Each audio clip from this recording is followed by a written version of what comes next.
வெற்றி சேத்தி சீரியல்ல இப்போ ஒரு அருமையான எபிசோட் வந்திருக்கு. ஸ்கிப் பண்ணாம ஃபுல்லோடையும் கேளுங்க. அதுக்கு நான் இந்த வீடியோ பிடிச்சிருந்துச்சுன்னா லைக் பண்ண பாருங்க. ரொம்ப பிடிச்சிருந்துச்சுன்னா நம்ம சேனலுக்கு வந்து சப்ஸ்கிரைப் பண்ணி கண்டினியூஸாக ஆதரவு தாங்க.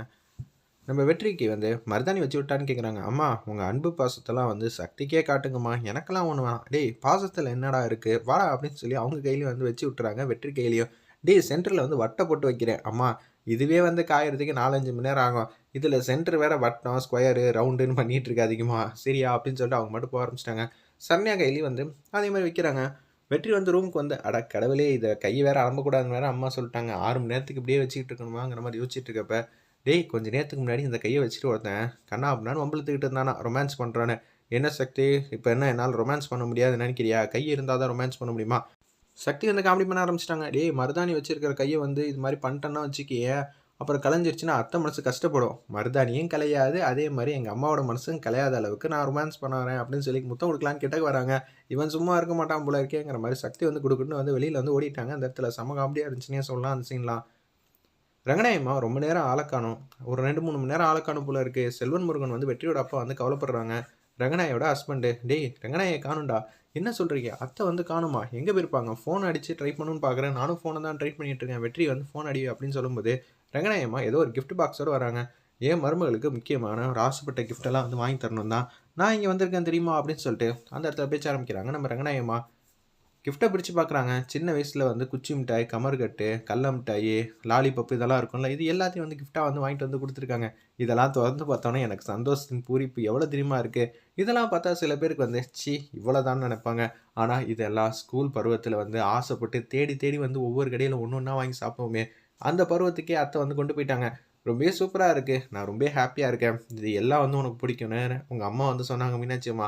அதனால தான் தேடி தேடி வந்து வாங்கிட்டு வந்து கொடுத்தேன் தெரியுமா அப்படின்னு சொல்லிட்டு இருக்கப்ப சக்தி இதெல்லாம் சாப்பிடாத அப்படின்னு சொல்லி கண்டிக்கிறாங்க நம்ம வெற்றி. என்னடா ஏன்டா அப்படி பண்ணுற அப்படின்னு சொல்லிடுறாங்க. நான் அம்மாவும் சக்தி வந்து கேட்கலான் இருக்கிறப்ப அம்மா வாங்கி கொடுத்த நீங்களே ஊட்டி விட்டா தானம்மா இது அடுத்த கட்டத்துக்கு போகும், இதுவும் சூப்பர் ஐடியா தானே அப்படின்னு சொல்லும்போது அந்த வாங்கி கொடுத்த தின் பண்ணுற எல்லாத்தையும் வந்து ஊட்டி விட்றாங்க. நம்ம ரங்கநாயம்மா வந்து சக்திக்கு செம காமெடியாக இருந்துச்சுன்னே சொல்லலாம். அற்புதமாக இருந்துச்சு அந்த சீன்லாம் பார்க்குறதுக்கு. இந்த பை யாருக்குங்கிற மாதிரி தான் பேச்ச ஆரம்பிக்கிறாங்க நம்ம செல்வமுருகன் வெற்றியோட அப்பா. இதுவும் வேற யாருக்கு? சக்திக்கு தான். என்ன ஒரே சக்தி புராணமாக இருக்கு, சக்தி தாங்க முடியலமா அப்படின்னு சொல்லிட்டு இருக்காங்க அந்த இடத்துல. என்ன இருக்குன்னு பிரித்து பார்க்கலாமா? சாயங்காலம் நாளைக்கு பிரித்து பார்த்துடலாம், எந்த பிரச்சனையும் இல்லை, சாமி ரூமில் வச்சுட்டு எல்லோரும் தூங்க போங்கன்னொன்னே ரங்கநாயம்மாவுக்கு எல்லாரும் பார்ப்பாங்க, எல்லாரும் பிரித்து பார்ப்பாங்கங்கிற சந்தேகம் வந்துருச்சு. கதவு ஓரத்தில் வந்து ஒளிஞ்சுன்னு பார்த்துக்கிட்டே இருக்காங்க. செல்வன் முருகன் வந்து கதவை திறந்துட்டு வந்து உள்ளே வந்து பார்க்குறாங்க சாமி ரூமில். ஓ நெக்லஸ் தான் வாங்கி கொடுத்துருக்காளா, ஓகே ஓகே அப்படின்னு சொல்லும்போது அடுத்து சரணியாக வந்து பிரித்து பார்க்குறாங்க. இது எல்லாத்தையும் வந்து நம்ம ரங்கநாயம்மா வந்து பார்த்துக்கிட்டே இருக்காங்க. அடுத்த வெற்றியை வந்து பிரித்து பார்க்குறாங்க.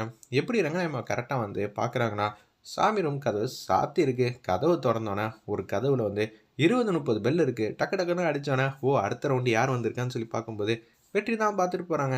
மருமகன்னு வச்சு நம்மள மறந்துடுவாங்களோ? ஓகே 2 பேர் நிம்மதியாக இருந்தால் அதுவே சந்தோஷம். மாமியார் மருமக சண்டை இருக்காது நம்ம வீட்டில், அது வரைக்கும் சந்தோஷம் தாங்கிற மாதிரி போக ஆரம்பிச்சிட்டாங்க. சக்தி மட்டும் வரவே இல்லை விடியற வரைக்கும். சக்தி அடுத்த நாள் காலையில் காய்கறி கட் பண்ணிகிட்டு இருக்காங்க. என்ன சக்தி நேற்று அந்த கிஃப்டெல்லாம் வந்து எல்லாருமே வந்து திறந்து பார்த்துட்டே இருந்தாங்க, ஆனால் நீ பார்க்கவே இல்லையே அப்படின்னு சொல்லி யோசிச்சுட்டு இருக்காங்க. அதெல்லாம் ஒன்றும் இல்லை அத்தை, எதுவாக இருந்தாலும் பார்த்துக்கலாம் அப்படின்னு சொல்லிட்டு இருக்காங்க. சக்தி வந்து அடுத்த சீன்லேயே வந்து கலெக்டராகி வந்து நிற்கிறாங்க வாசலில். வேறு அதிர்ச்சி ஆகிடுச்சு. என்னடா அதுக்குள்ளே கலெக்டர் ஆகிட்டாங்கன்னு சொல்லி யோசிக்கும்போது இது கலெக்டர் ஐஏஎஸ் ஆஃபீஸரோட இல்லம், பேர் சக்தி ஐஏஎஸ்ங்கிற மாதிரி வீட்டோட பேரையை வந்து மாற்றி வச்சிட்டாங்க நம்ம ரங்கநாயம்மா. ரொம்ப மரியாதையோடு நடத்துகிறாங்க. வீட்டில் இருக்கிற எல்லாரும் வந்து சக்தியை அதே மாதிரி சக்தி வந்து மரியாதையோடு பேசுகிறாங்க.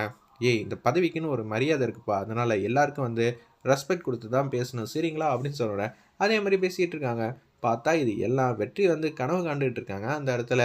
அப்படியே வந்து கிஸ் பண்ணிடுறாங்க நம்ம வெற்றி வந்து சக்தியை. டேய் என்னடா நினச்சிட்டு இருக்க, காலங்காத்தால் வந்து முத்தம் கொடுக்குற ரொமான்ஸா இதெல்லாம் அப்படின்னு சொல்லி கேட்குறாங்க. அச்சோ இதெல்லாம் ரொமான்ஸ்லாம் இல்லைம்மா, இது வேறு மாதிரி ஃபீலிங், எனக்கு ரொமான்ஸ் சுத்தமாக பிடிக்காது. யார் உனக்கு பிடிக்காதா?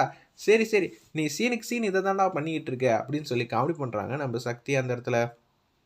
ஒரு பக்கம் வந்து கேட்குறாங்க.